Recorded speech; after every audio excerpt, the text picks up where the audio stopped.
नमस्कार, मैं हूं हिमा कनौजिया और स्वागत है आपका फरीदाबाद टाइम्स में। तो चलिए शुरू करते हैं खबरों का सिलसिला और बढ़ते हैं फरीदाबाद की पहली खबर की तरफ। नगर निगम कार्यालय पर पर्वतिया कॉलोनी के लोगों ने विरोध प्रदर्शन कर नारेबाजी की। लोगों का कहना है कि रिहायशी क्षेत्र होने के बावजूद वहां पर मोबाइल टावर लगे हुए हैं। इसकी शिकायत पहले भी नगर निगम को दे चुके हैं, लेकिन विभाग की ओर से कोई कार्रवाई नहीं की गई।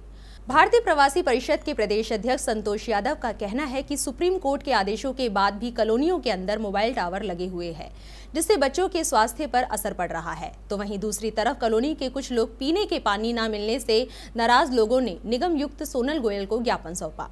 लोगों का कहना है कि काफी दिनों से पीने का पानी न मिलने से घरों के काम नहीं हो रहे हैं, जिससे काफी परेशानी उठानी पड़ रही है।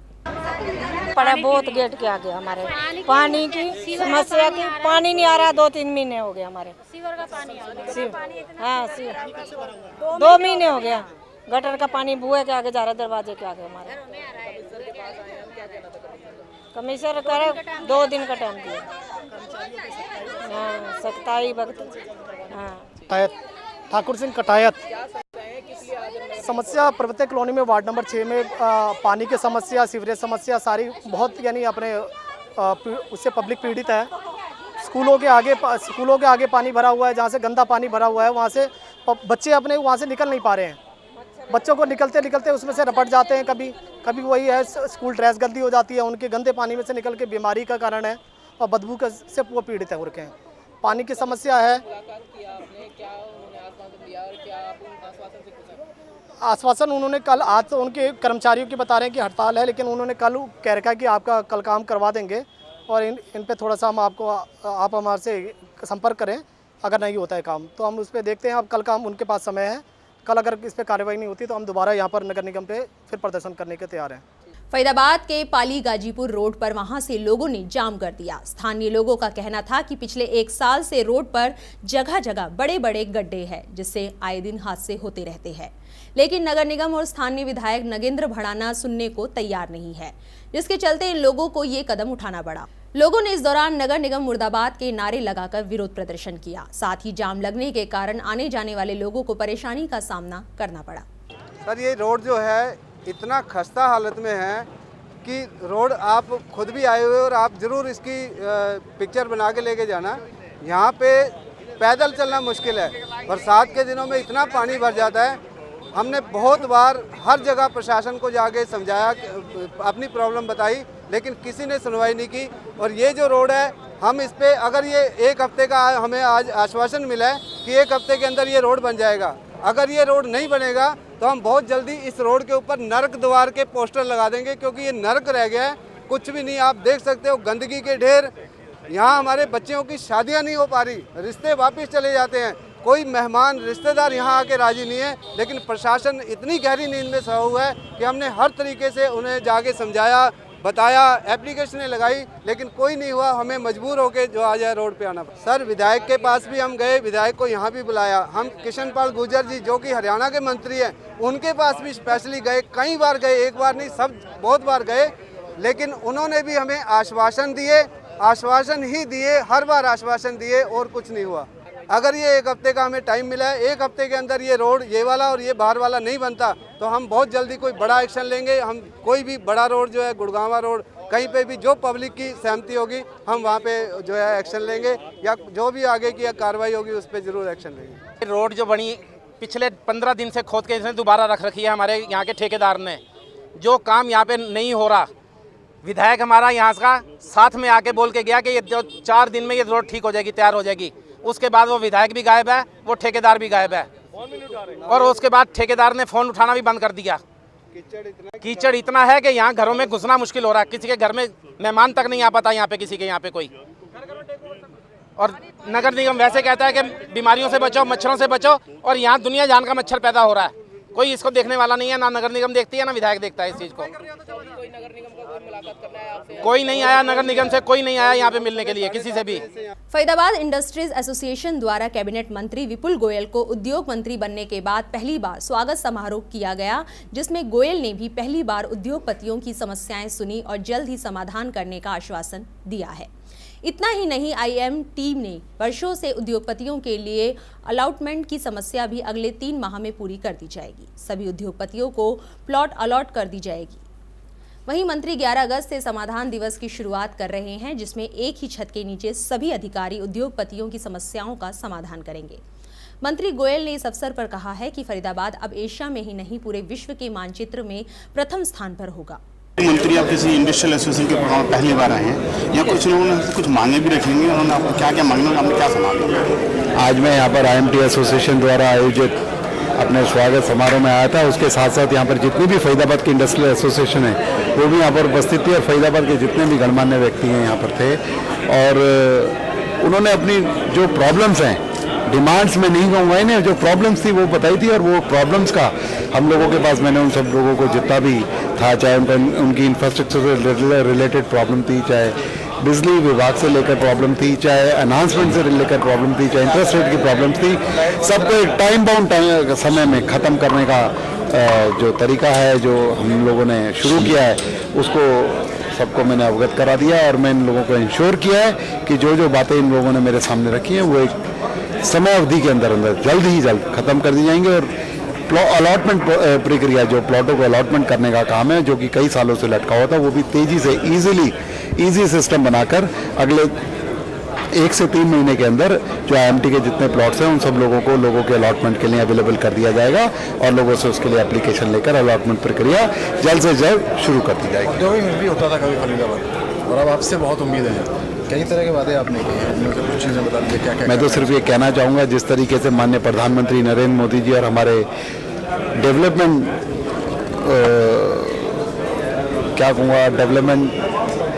करने वाले और डिलीवर करने वाले, सोच रखने वाले मुख्यमंत्री मनोहर लाल जी का अगर यही विज़न और इसी तरीके का सपोर्ट रहा, तो सिर्फ इतनी सी बात कहना चाहूँगा, फरीदाबाद एशिया के मानचित्र पर नहीं, विश्व के मानचित्र पर जल्दी अपना स्थान। एक बड़ी पहल आप करने वाले हैं समाधान के नाम से, वो क्या कॉन्सेप्ट था उसके बारे में? छोटी स्मॉल स्केल इंडस्ट्रीज़ के लिए हमने एक कार्यक्रम शुरू किया है।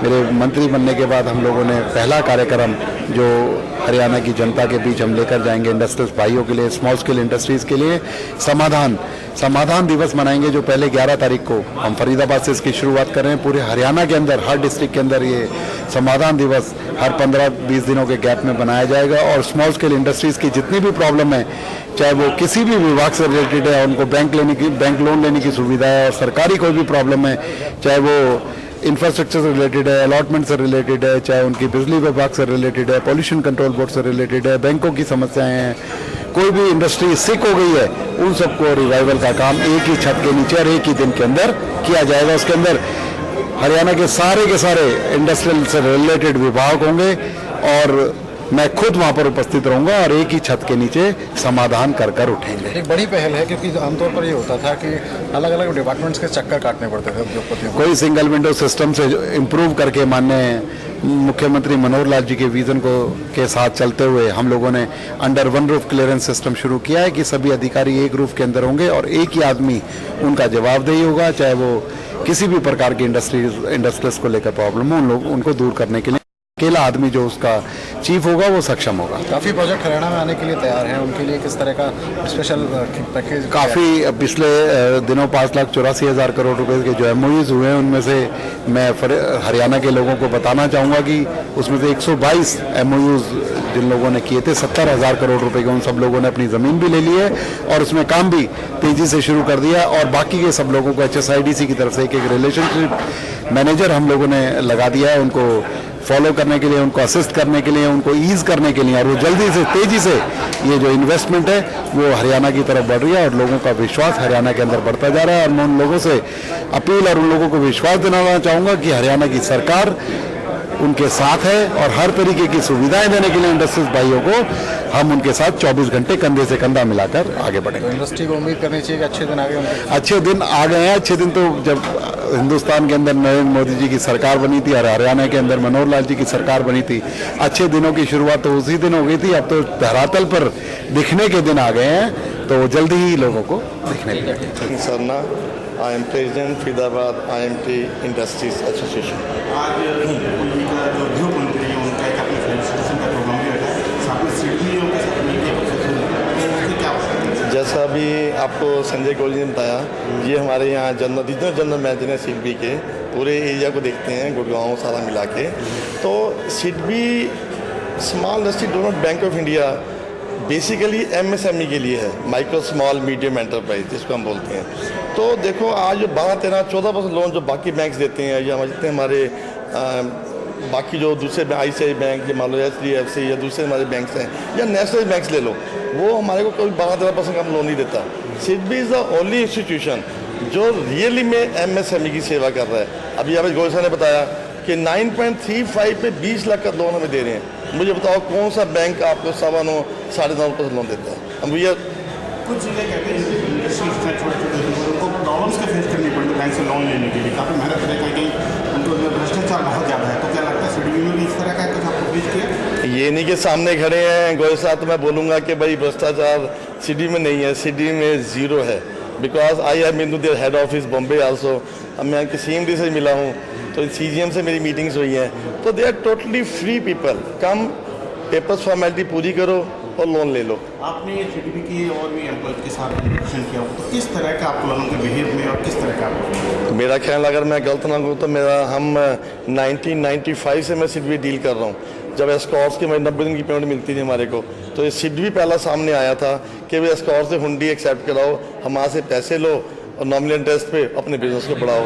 और मेरा ख्याल है जो आज फरीदाबाद खड़ा है, जो आज MSME बड़ी गाड़ी घूमते हैं, this credit goes to SIDBI in my views. किस एसोसिएशन? मेरा नाम संजय गोयल, मैं यहाँ पे महाप्रबंधक सिडबी भारतीय लघु उद्योग विकास बैंक फरीदाबाद क्षेत्रीय कार्यालय का प्रभारी हूँ। सर आज आपके IMT के साथ मीटिंग वगैरह क्या प्रोग्राम है? देखिए IMT से हमारा बड़ा पुराना संबंध रहा है। IMT से पिछले साल तकरीबन यही जुलाई 2015 में हमने एक ट्राईपार्टाइट एग्रीमेंट किया था, जिसमें हमने IMT में जो भी इंडस्ट्री स्मॉल स्केल इंडस्ट्री आ रही थी उनके डेफर्ड पेमेंट को एक अलग फैसिलिटी हमने दी थी।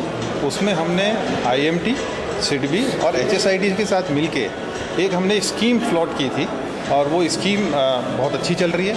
उसके बाद में सिडबी ने एक और स्कीम लॉन्च की थी, वो IMT के लिए नहीं थी, तो पूरी स्मॉल स्केल के लिए थी, जिसको हम स्माइल के नाम से जानते हैं। और उसमें हम 9.9 पहले 3 साल के लिए 9.95% पे और उससे भी कम पे एक सॉफ्ट लोन देते हैं। और उसमें 1 करोड़ तक के लोन पे हम 20% का और रियायती लोन देते हैं, जिसमें हम 9.35% पे ही ब्याज चार्ज करते हैं। तो स्मॉल स्केल की बेहतरी के लिए सिडबी कुछ ना कुछ करता ही रहता है। अगर बात करें भी आपने बताया, तो वहाँ अगर कोई नया कोई उद्योग लगाना चाहे वो किस तरह आपसे कॉन्टेक्ट कर सकते हैं?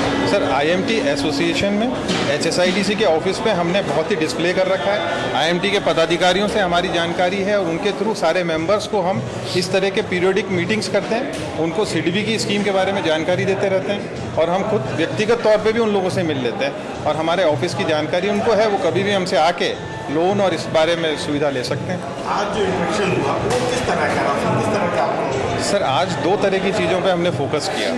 एक तो हमने जो पुराने मेंबर्स थे उनको पुराने जो हमारा अरेंजमेंट था उसकी जानकारी देनी थी, और पिछले साल से और इस साल के बीच में जो नए मेंबर्स बने हैं, IMT में हर रोज़ नए मेंबर बनते हैं, उनको भी हमारा क्या अरेंजमेंट है, किस तरह की सुविधाएं हम IMT एसोसिएशन के मेंबर्स को दे रहे हैं, उनके बारे में उनको जानकारी देनी थी। आपने स्माइल के बारे में बताया, वो क्या है? स्माइल एक जब गवर्नमेंट ऑफ इंडिया, प्रधानमंत्री जी ने मेक इन इंडिया की बात नारा दिया था, उसके बाद में सिडबी ने अपनी तरफ से एक 10,000 करोड़ का फंड स्मॉल और मीडियम एंटरप्राइज के ग्रोथ के लिए सेटअप किया था। और उसका पर्पस था कि स्मॉल और मीडियम एंटरप्राइज को सस्ती दर पे एक कैपिटल क्रिएशन के लिए लोन मिले। जो नॉर्मली लोन 12, 13, 14% में मिलता था, इस फंड में उनको मैक्सिमम रेट है 9.95%। तो एक 2 से 3% का रियायती दर पे लोन दिया गया है, जिससे कि इंडस्ट्री में कैपिटल क्रिएशन के लिए उनको मदद मिले। छात्रों की अगली कक्षाओं में प्रवेश नहीं हो रहे हैं और सरकार चुप्पी साधे हुए है। इस मामले को लेकर ABVP छात्र संघ ने फरीदाबाद के नेहरू कॉलेज के बाहर सरकार के खिलाफ जोरदार प्रदर्शन किया और सरकार का पुतला जलाया। क्या नाम है आपका? बलराम भारद्वाज, ABVP से जिला संयोजक। बलराम जी, नेहरू कॉलेज में प्रोटेस्ट कर रहे हैं, सैकड़ों छात्र हैं, क्या मांग है छात्रों की? छात्रों की यही मांग है जी, हम पहले भी 2-3 बार आंदोलन कर चुके हैं, DC वगैरह को और सारे MLA को ज्ञापन दे चुके हैं कि हमारे यहाँ संख्या इतनी हो चुकी है फरीदाबाद में कि बच्चे एडमिशन लेने से वंचित रह जाते हैं। 60% फर्स्ट डिवीजन जिन बच्चों की है वो भी UG में एडमिशन नहीं ले पा रहे। हमने गुहार लगाई थी कि सभी कोर्सों में, UG कोर्सों में, गवर्नमेंट कॉलेजों के अंदर, प्राइवेट कॉलेजों के अंदर 20% सीट बढ़ाई जाए। शिक्षा मंत्री रामविलास शर्मा जी ने कमिटमेंट भी की कि सारे कॉलेजों में कुछ दिन तक, डेट तक की नोटिस पहुंच जाएगा, लेकिन अब तक वो नोटिस नहीं पहुंच पाया। छात्र गुमराह हो रहे हैं, छात्रों का रोष प्रकट हुआ है सरकार के खिलाफ, शिक्षा मंत्री जी के खिलाफ जो उन्होंने कमिटमेंट की थी, उन बच्चों का गुस्सा उभरा है। ABVP ने मांग उठाई है कि छात्र हितों की जब भी बात होगी ABVP इस मांग को उठाएगी और एंड की सीमा तक उसको लेकर जाएगी।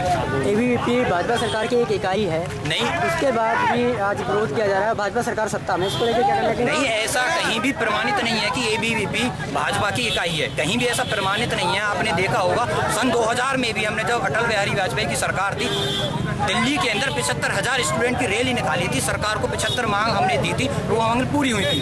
हम छात्र हितों की जब भी बात होती है ABVP उसमें सबसे आगे खड़ी होती है। फरीदाबाद की बात करें तो कितने ऐसे छात्र जिनको एडमिशन नहीं मिल पा रहा है? फरीदाबाद की अगर हम बात करें तो हजारों छात्रों के लगभग ऐसे छात्र छात्राएं हैं टोटल जिनको गवर्नमेंट कॉलेजों के अंदर एडमिशन नहीं मिल पा रहा है। इस प्रदर्शन के बाद भी आपकी कोई मांगे नहीं मानी जाती, अगला कदम क्या रहेगा आपका? अगर इस प्रदर्शन के बाद हमारी कोई मांग नहीं होती है तो हम रोड पर उतरेंगे, भूख हड़ताल करेंगे और एंड तक अपनी मांग को पूरा कर ही मानेंगे।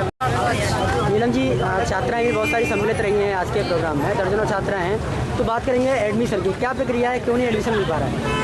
पता नहीं, वैसे तो मतलब अनाउंसमेंट हो चुकी है 20% सीटों के, लेकिन अभी भी हमारे कॉलेज में सीटें नहीं भरी है, जिसके कारण बहुत सी छात्राओं को बहुत परेशानी का सामना करना पड़ता है। वो रोज कॉलेज आते हैं और निराश होकर वापस चले जाते हैं यहाँ से। कितनी बहनें हैं आपके साथ ऐसी जिनको? लगभग ऐसी हैं, हजारों की संख्या में हैं जो लड़कियाँ रोज आती हैं और चक्कर काट के चली जाती हैं। एक तरफ सरकार बेटी पढ़ाओ बेटी बचाओ की बात करती है, जो एडमिशन नहीं मिलेगा तो कैसे बेटियाँ पढ़ेंगी?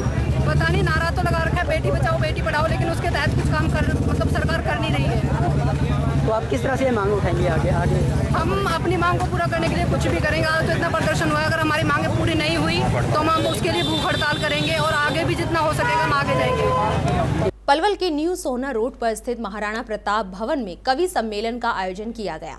कवि सम्मेलन में देश के प्रमुख कवियों में लाफ्टर चैलेंज के सरदार प्रताप फौजदार, प्रसिद्ध कवि व गीतकार दिनेश रघुवंशी, वीर रस के कवि गजेंद्र सोलंकी, डॉक्टर सुरेश अवस्थी, श्रृंगार रस की कवित्री डॉक्टर अना दहलवी, महेंद्र अजनबी और जगवीर राठी ने काव्य रचनाओं के माध्यम से लोगों का मनोरंजन किया। कवियों ने अपनी कविताओं के माध्यम से भ्रष्टाचार पर व्यंग कसा। इसके अलावा राष्ट्र को समर्पित रचनाओं से श्रोताओं को मंत्रमुग्ध कर दिया। कवियों ने कविता पाठ से जिंदगी की हकीकत को बयान करने वाली तस्वीर को अपनी रचनाओं से बखूबी प्रस्तुत किया। कवि सम्मेलन में मुख्य अतिथि केंद्रीय सामाजिक न्याय एवं अधिकारिता राज्य मंत्री कृष्णपाल गुर्जर व उद्योग मंत्री विपुल गोयल थे।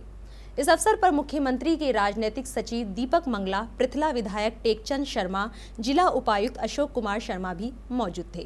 सरकार का आकलन दे रहा हूँ सर, बुरा मत मानिए। एक थाने का आगे संतरी खड़ा 4 बजे, उसकी ड्यूटी होनी थी 4:30 बजे। एक शराबी आ गया, उसका आगे जा खड़ा हो गया, कहता ना भाई तेरा की ना, हरे कोई सरकार नहीं, कोई एडमिनिस्ट्रेशन नहीं ना। तो जा यार, मेरा 8 घंटा रखी दिमाग खराब, धक्का दिया, 5-6 कदम जाके फिर उल्टा आया, ना भाई रखे, कोई सरकार नहीं, कोई एडमिनिस्ट्रेशन नहीं। जोर का धक्का मारा, 50 कदम तक फिर उल्टा आ गया, फिर खड़ा हुआ। अब उसका उठा गुस्सा अंदर ले गया और अंदर को कमर सा बिछा गया, आपका कभी मौका लगा हो तो वो बिछा लिया और अच्छी सेवा करी, खूब कूटा, आगे बाहर फेंक दिया, खड़ा होकर कपड़े झाड़ कर बोला यार एक बात है, बात तो ऐसे लोग कह रहे हैं कोई सरकार नहीं, कोई एडमिनिस्ट्रेशन नहीं, भीतर तो सरकार बहुत मौज की चल रही है।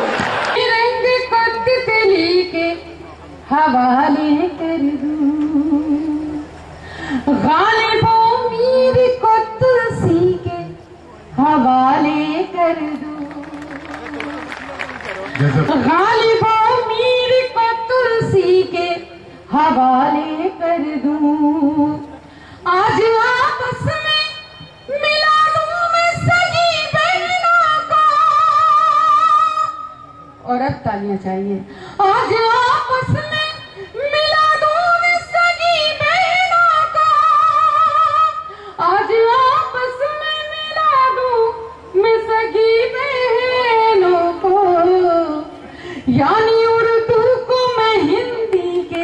हवाले कर दूं। फिलहाल इस बुलेटिन में वक्त हो चुका है एक छोटे से ब्रेक का। ब्रेक के बाद नजर डालेंगे कुछ और खास खबरों की तरफ। The English medium Bohra Public School is located at East Chawla Colony in Ballabgarh. The school is affiliated of Central Board of Secondary Education. The well-qualified and experienced teachers of the school devote all their attention to develop the academic interest and other skills of the students. At the same time, they are particular in enhancing the character building and blossoming the innate skills of the students. Indeed, the Bohra Public School has excellent ambience for the promising students with immense scope for personality development of its students. Needless to add, the school possesses maximum modern facilities of model school. So let your wards join the innovative and favorable climate of Bohra Public School. We welcome you. भैया मेरे राखी के बंधन को निभाना, भैया मेरे छोटी बहन को ना भुलाना, देखो ये नाता निभाना निभाना, भैया मेरे राखी के बंधन को निभाना। जी हाँ, राखी के बंधन को निभाने के लिए, भाई का प्यार पाने के लिए बहनें खरीदें ब्रिज राखियाँ। हर प्रकार की खूबसूरत राखियों के निर्माता ब्रिज राखी, नग राखी, चांदी राखी, जयपुरी राखी, लुम्बा राखी, बच्चा राखी के अलावा लाल डोरा आदि धागों के निर्माता एवं थोक विक्रेता महेश वूल हाउस। राखी धागों का त्योहार, राखी धागों का त्योहार, बंधा हुआ एक एक धागे में भाई बहन का प्यार, राखी धागों का त्योहार, राखी धागों का त्योहार। हमारा पता है Dabua Chowk NIT Faridabad. Contact number Mahesh Bichhoria 9810250708। Contact number Banwari Goyal 9990250708। उम्मीद आपकी, प्रयास मेरा, भरोसा आपका, संघर्ष मेरा, आपके सुख दुख का साथी, सपना आपका, संकल्प मेरा, एक ही वायदा, एक ही इरादा, सबसे अच्छा हो वार्ड नंबर 40 हमारा। क्या आप सेक्स समस्याओं से परेशान हैं या परेशान हैं गुप्त रोगों से? क्या आपको परेशान करती है दौरा, मिर्गी, श्वास, गठिया वाय, सफेद दाग, जोड़ों का दर्द जैसी बीमारियां? तो फिर क्यों होते हो परेशान? क्योंकि हमारे पास है आपकी इन समस्याओं का समाधान। तो चले आइए, सेक्स समस्याओं, शुक्राणु की कमी, धात जाना, निसंतान, ल्यूकेरिया, नामर्दी, बवासीर जैसी बीमारियों के सफल इलाज एवं सुखी विवाहित जीवन के लिए डॉक्टर सागर से मिले। हरियाणा सरकार द्वारा रजिस्टर्ड डॉक्टर सागर क्लिनिक समिति, रसूलपुर फाटक पलवल। संपर्क करें 8397002464। यार ये ऑटो भी ना पता नहीं कब तक आएगा। अरे वो देख लड़की को छेड़ रहा है। वो ऐप दबा FIR।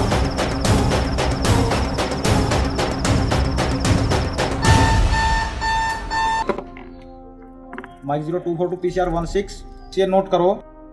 Town park sector 12, town park के गेट पर अंजलि चोपड़ा नाम की लड़की है। ये परेशानी में इसकी मदद के लिए तुरंत पहुंचे।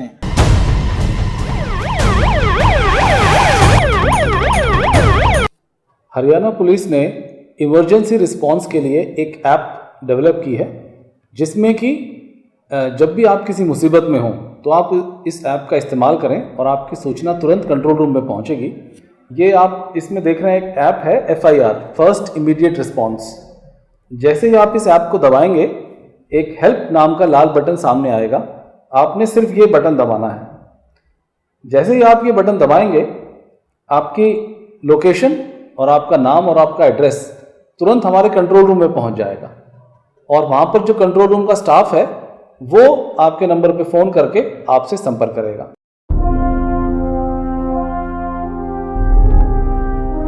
जीवा आयुर्वेद लाया है आपके लिए कुछ विशेष उत्पाद।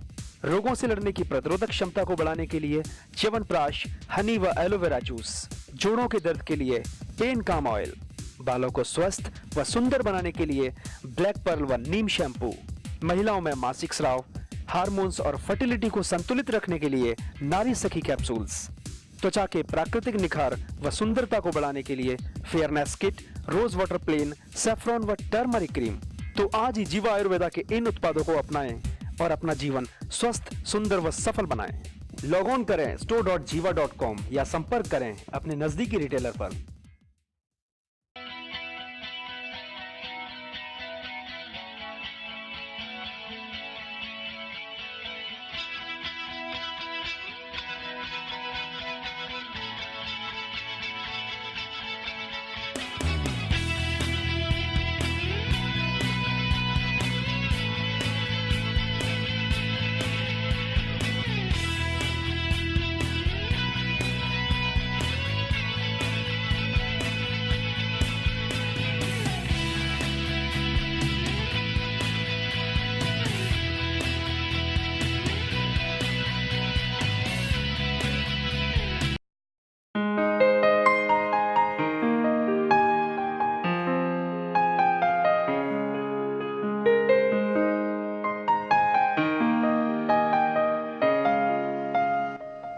हर तरफ मच गया खुशियों का शोर, खुल गया देखो पतंजलि मेगा स्टोर।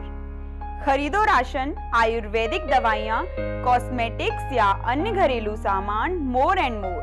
खुल गया पतंजलि मेगा स्टोर। आप आओ, साथ लाओ अपने साथी और खुल गया पतंजलि मेगा स्टोर।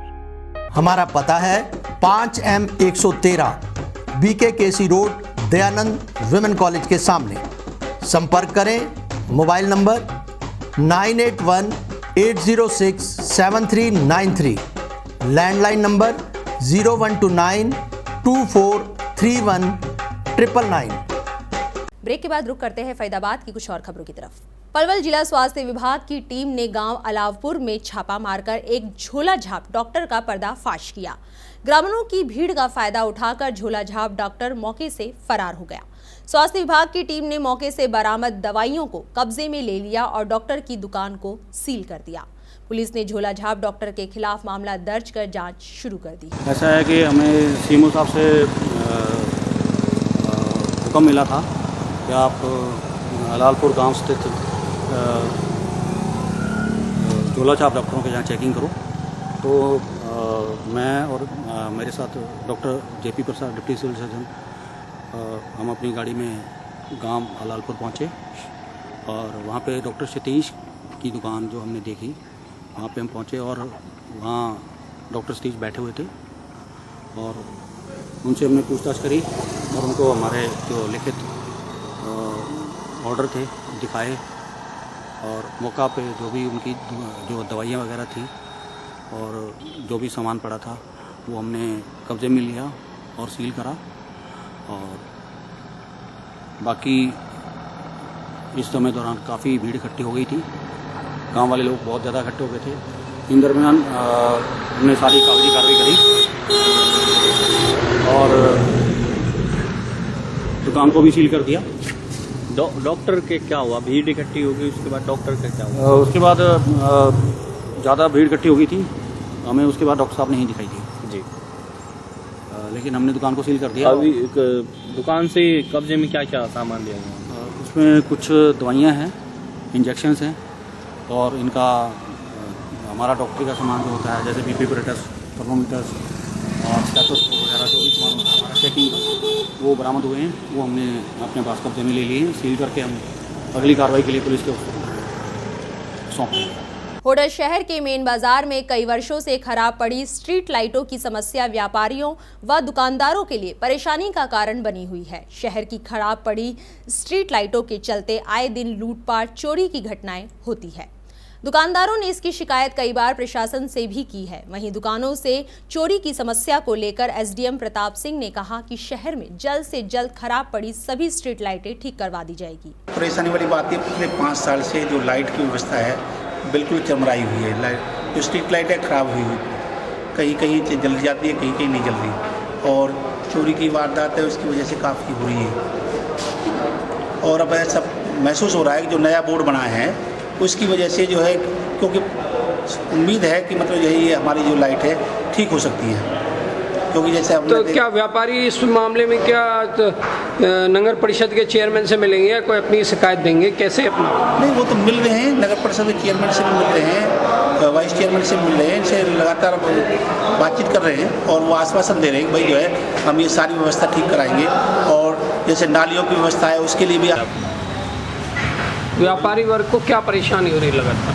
व्यापारी वर्ग के लिए एक गंभीर समस्या है। स्ट्रीट लाइट मेरे ख्याल होटल में याद ही नहीं कब से जली नहीं है। स्ट्रीट लाइट ना होने की वजह से चोरी सर्वाधिक होती हैं और वो चोरों को देख भी नहीं पाते हैं और अंधेरे का फ़ायदा उठाते हुए वो चोरी करते हुए बच निकलते हैं। तो प्रशासन को इस ओर ध्यान देना चाहिए और स्ट्रीट लाइट की व्यवस्था तुरंत और जल्दी ही व्यवस्था शुरू करनी चाहिए, जिससे कि व्यापारी वर्ग को भी और आम जनता को भी इसका लाभ मिले और चोरियों पर लगाम लगे, आपराधिक घटनाओं पर लगाम लगे। चरमाई हुई है और व्यापारियों में बहुत ज़्यादा परेशानी हो रही है, इसके लिए बोर्ड क्या कदम उठाएगा? भैया पिछले बोर्ड के बाद व्यवस्था बिगड़ी हुई है। अब क्या हम अपनी मीटिंग में नए बोर्ड में धरेंगे और जल्दी व्यवस्था सुधरवाने की कोशिश करेंगे। तो क्या जो लाइट की व्यवस्था शुरू हो जाएगी क्या? हाँ बजे चेयरमैन साहब ने कही है और वो कर रहे कोशिश। कमेटी अब आपकी कमेटी बन चुकी है और कमेटी से मैं भी कहूँगा कि जो भी स्ट्रीट लाइट शहर में लगनी है, जो फ्यूज होगी, खराब होगी, उनको तुरंत ठीक कराया जाए और जहाँ नए पॉइंट की जरूरत है वो नए भी लगाए जाए। शहर में स्ट्रीट लाइट की तुरंत व्यवस्था कराई जाएगी और दुरुस्त की जाएगी।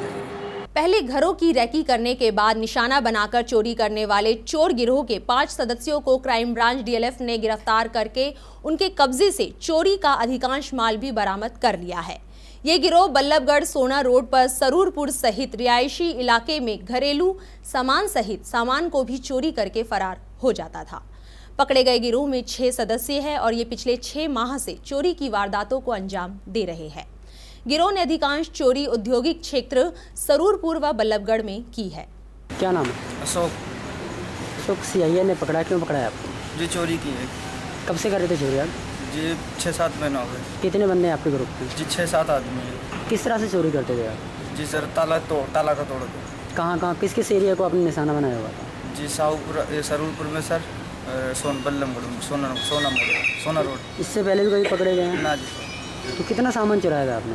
जी सर ये रखा सामान। इससे पहले भी कुछ सामान चुराया था? सारा सामान यही चुराया था? जी। पछतावा है पकड़े गए? जी सर। जी अभी जो 5 आरोपी हैं जिनका पुलिस रिमांड खत्म होने के बाद जुडिशियल भेजा जा रहा है, इनके 2 साथियों को पहले जुडिशियल भेजा जा चुका है। असल में इस एक गैंग है जिसका जो सरगना है वो एक रुकनुद्दीन नाम का कबाड़ी है, जो कि बाईपास रोड फरीदाबाद यहाँ पे अपनी दुकान करता है। और इस गैंग का ही एक मास्टरमाइंड जिसका नाम सिकंदर, बिहार का रहने वाला, जो अभी पकड़ से बाहर है। असल में इस गैंग की शुरुआत जब इन दोनों की मुलाकात, सिकंदर और रुकनुद्दीन की मुलाकात मायापुरी में हुई, तो इन दोनों ने मिलकर, जो सिकंदर है वो पहले भी दिल्ली में चोरियाँ करता रहा और दिल्ली पुलिस का भी वांछित अपराधी है, दिल्ली पुलिस भी ढूंढ रही है, हम लोग भी उसको ढूंढ रहे हैं। तो दोनों ने मिलकर प्लान किया कि क्यों ना फरीदाबाद, जो कि एक इंडस्ट्रियल शहर है, वहाँ पे काफ़ी सारी वर्कशॉप और कंपनियाँ, क्यों ना वहाँ पे हम लोग चोरी करें। तो उसके बाद इन लोगों ने अपना एक गैंग बनाया। जो सिकंदर है, सिकंदर के साथी जो समालका में रहते थे उनको उसने इकट्ठा किया, साथ ही रुकनुद्दीन ने भी 1-2 लड़कों को अपने साथ जोड़ा और इन लोगों ने गैंग बनाई। उसके बाद इन्होंने समयपुर बादली से एक बंद पड़ी जो फैक्ट्री थी, वहाँ से एक इको वैन जो आपने बाहर देखी है वो चोरी की, और उसके बाद इन्होंने फरीदाबाद में बंद पड़ी वर्कशॉप वगैरह को टारगेट करना शुरू कर दिया। दिन में ये लोग कबाड़ी की फेरी लगाते थे, फेरी लगा के, और दिन में जो टारगेट है अपना वो डिसाइड कर लेते थे कि रात को इस जगह पे हमने चोरी करनी है। उसके बाद सभी लोग रात में इको वैन और एक सेंट्रो गाड़ी इनके पास है, बरामद 2 गाड़ी हुई, उनमें बैठ के आते, रात के समय ताला तोड़ के जो भी सामान वहाँ पे मिलता उसको अपने साथ चोरी करके ले जाते थे। इन लोगों से जैसा आपने देखा काफ़ी सारा सामान बाहर जो रखा है, इन्वर्टर, बैटरीज, कंप्यूटर्स, LED और microwave oven, grinder machine, welding machine, die parts, cup copper और काफ़ी सारा सामान इन लोगों से बरामद किया जा चुका है। फरीदाबाद में शिकायतें हैं या कोई बाहर भी कहीं? नहीं, फरीदाबाद के अलावा इन्होंने दिल्ली में भी जो चोरियां हैं, दिल्ली में चोरी करना भी बतलाया है इन्होंने। और हमारे फरीदाबाद की इन्होंने कुल 8 वारदातें जो हैं वर्कशॉप और फैक्ट्रियों कंपनियों में चोरी की 8 वारदातें इनसे सुलझी हैं। तो बात करें लगभग कितने का माल इन्होंने चुराया होगा? कई लाख रुपए का माल इन्होंने चुराया होगा, क्योंकि इन लोगों के लिए उस माल की कीमत शायद इतनी ज़्यादा नहीं होती होगी, लेकिन जहाँ से चुराया जाता है उन लोगों के लिए, इन लोगों के लिए तो उसकी वैल्यू किलो के हिसाब से होती है, लेकिन जहाँ से जिसके यहाँ से चोरी होता है उसका काफ़ी नुकसान होता है। तो खुद ही कबाड़ी है, खुद ही अंदर माल कहीं बेचते नहीं है? जी, ये कबाड़ी है, इसके पास जो इसके गैंग का इनका सरगना है, ये कबाड़ी का भी काम करता है और इन लोगों के साथ जाके चोरी भी करता है और फिर माल अपने पास ले आता है। उसके बाद इससे अभी पूछताछ कर रहे हैं। बाकी इसने बताया कि बाहर से कोई कबाड़ी आते हैं गाड़ी लेके, ये उनको नगद में उनको बेच देता है, पता नहीं है उनका कहाँ से आते हैं, वो गाड़ी में ले जाते हैं। इतना भारी सामान ये किस चीज़ में ले गए? इनके पास 2 गाड़ियाँ हमने बरामद की है, जैसे इको गाड़ी है और एक सेंट्रो गाड़ी है, तो दोनों लेके जाते थे। इको जो है वो एक लोडिंग वैन की तरह इन्होंने बना रखी है, पीछे उसमें सीटें नहीं है, उसमें काफ़ी सारा सामान रख के ले जाया जा सकता है। रहने वाले का इनमें से मूल रूप से अलग अलग हैं, जैसे रुकमुद्दीन है, वो पलवल के थाना हसनपुर के गांव का रहने वाला है, एक इनमें फैजाबाद यूपी का रहने वाला है। बाकी ज़्यादातर लोग जो हैं बैकग्राउंड उनका बिहार से है, लेकिन अभी संभाल कर दिल्ली में रहते हैं। इससे पहले भी पुलिस के हत्या चढ़ चुकी है? हाँ, इनमें से 1-2 लोग हैं, दिल्ली पुलिस ने उनको पहले अरेस्ट किया जा चुका है उनको, और जेल में भी रह के आ चुके हैं। तो जिस तरह से गाड़ी इन्होंने चुराई, गाड़ी के बाद इन्होंने चोरी करना शुरू किया, तो ये बड़ी बात आपने बताया कि पहले दिन में फेरी लगाते हैं जिस तरह से कबाड़ी बनकर, उसके बाद वो रैकी कर देते थे। जी, दिन में फेरी लगाते, कबाड़ी की फेरी लगाते, उसी टाइम अपना टारगेट जो है वो डिसाइड कर लेते थे, कोई बंद पड़ी वर्कशॉप या कोई किसी और को शामिल होने की उम्मीद है? हाँ, इनके अभी कुछ साथी हैं, 1-2 साथी, जैसे मैंने बताया अभी इनका मास्टरमाइंड जो सिकंदर है वो भी फरार है, और 1-2 साथी और हैं इनके जिनके अभी नाम आए हैं, उन लोगों को भी तलाश कर रहे हैं। जैसे ही वो लोग आ जाएंगे उनसे भी पूछताछ तो आप शहरवासियों के लिए क्या मैसेज देना चाहिए, किस तरह से सचेत रहें लोग कि नए नए रूप में चोर निकल के सामने? जी, जैसा कि आप लोग देख रहे हैं कि चोर नए नए तरीके हर रोज़ तलाश रहे हैं चोरियाँ करने की। इसमें अगर शहरवासी जागरूक रहें और एक जागरूक नागरिक का अपना फर्ज निभाए, ज़्यादा से ज़्यादा CCTV कैमराज लगवाएँ, और CCTV कैमराज इस तरह लगाया जाए कि वो बाहर मेन रोड को भी कवर करे और अंदर भी कवर करे, क्योंकि CCTV फुटेज से हमें एक क्लू मिल जाता है और बहुत मदद मिलती है इनको ट्रैक करने के लिए। इनको पकड़ने में भी 1-2 जगह पे जैसे चोरियाँ हुई, वारदात हुई, तो वहाँ पे हमें काफ़ी हेल्प मिली। जैसे इको गाड़ी की फुटेज हमें आ गई, भाई इको गाड़ी है, हमें एक आइडिया हो गया भाई इको गाड़ी में चोरी करने के लिए आते हैं, तो हमने उसी पे फोकस किया, नाकाबंदी की और मुखबिरों को जो अपने इन्फॉर्मर हैं उनको लगाया, तो इनको पकड़ने में जो है कामयाबी हमें मिल सकी। इंडियन नेशनल लोकदल पार्टी की गुरुग्राम जिला इकाई ने फसल बीमा योजना के खिलाफ सोमवार को विरोध मार्च कर लघु सचिवालय पर जोरदार प्रदर्शन किया। इनेलो ने खट्टर सरकार पर आरोप लगाते हुए कहा कि कांग्रेस और बीजेपी दोनों गुरुग्राम को लूटने का काम कर रही है। फसल बीमा योजना के नाम पर किसानों के साथ विश्वासघात करने का आरोप लगाते हुए इनेलो ने इस मामले पर सरकार का कड़ा विरोध करने और विधानसभा में भी इस मामले को उठाने की बात की। इनेलो के विरोध प्रदर्शन के दौरान पुलिसकर्मियों के साथ धक्का मुक्की भी हुई। इनेलो कार्यकर्ता डीसी से मिलने के लिए पुलिस से भी भिड़े और डीसी की गाड़ी को घेर लिया। हालांकि सुरक्षा में तैनात पुलिसकर्मी इनेलो कार्यकर्ताओं को शांत किया। ऐसे में इनेलो कार्यकर्ता एडीसी को राज्यपाल के नाम ज्ञापन सौंपकर वापस चले गए। आज किस चीज को लेकर आपकी पार्टी प्रदर्शन कर रही है, क्या है मैटर? इंडियन नेशनल लोकदल मुख्य विपक्षी दल है, इसलिए हमारा फर्ज बनता है कि कोई भी बेकायदगी होगी उसके खिलाफ आवाज बुलंद करेंगे। आज गुड़गांव में खास तौर पे गुड़गांव की बदहाली, गुड़गांव का जाम, गुड़गांव के ठप पड़े विकास कार्य, इनको लेके जहां हम आवाज बुलंद कर रहे हैं, वहीं जो है फसल बीमा योजना के नाम पे जो किसानों को लूटा जा रहा है उसके खिलाफ भी ये प्रदर्शन हमारी पार्टी पूरे प्रदेश में करेगी। और उसकी शुरुआत जो आज 5 जिलों में से गुड़गांव भी एक जिला है। गहलोत साहब, जो बदहाली गुड़गांव की है जो आप जिक्र कर रहे हैं, उसके लिए आप किसको दोषी मानते हैं? क्योंकि उसके बाद से 2 सरकारें रह चुकी हैं, कांग्रेस ने 10 साल राज किया, अभी बीजेपी गवर्नमेंट है। मैं नहीं, गुड़गांव के हर आदमी को इस बात का पता है कि पिछले 12 साल में चाहे वो कांग्रेस की सरकार रही हो, चाहे आज की मौजूदा सरकार है, किसी ने गुड़गांव के विकास की तरफ बिल्कुल भी तवज्जो नहीं दिया। एक सरकार तो ऐसी थी जो 10 साल में केवल किसानों की जमीनों को बिल्डर्स को बेचती रही, उनको CLU देती रही। उन्होंने ना कोई प्लानिंग बनाई, ना कोई पानी की निकासी का सोचा। और इस सरकार ने भी 2 साल में वही का वही डर रहा है, कोई आगे विकास की तरफ कोई ध्यान नहीं दिया। इसलिए ये दोनों बराबर की जिम्मेवार हैं। फरीदाबाद टाइम्स में अभी के लिए बस इतना ही। मुझे दीजिए इजाजत। देश और दुनिया की तमाम खबरों को जानने के लिए देखते रहिए BVM न्यूज। नमस्कार।